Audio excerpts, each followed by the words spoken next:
இந்த ஆள் கத்தர் தானே எனக்கு பிடிக்கல. அவர் அப்படித்தாயா.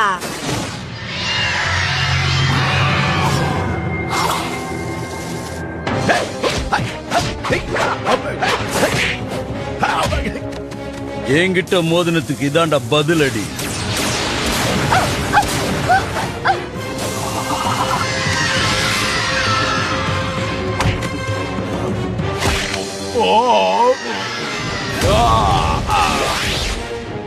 மருந்திருந்து தாக்கும் மர்மம். ஒருக்கு சக்தியை அழிச்சிட்டேன். வாங்கடா வாங்க, எத்தனை பேர் வந்தாலும் சுத்தி சுத்தி அடிப்பேன். ஜூலி, எனக்கு ஒரு மந்திரக்கல் கூட. இந்த ஒண்ணு மட்டும் தான் பாக்கி வச்சிருக்கேன். இந்த நீ வச்சுக்கோ. ஓகே, கொஞ்சம் இருங்க எல்டாரோ, நான் வந்துட்டேன். பொடி பைய அப்படி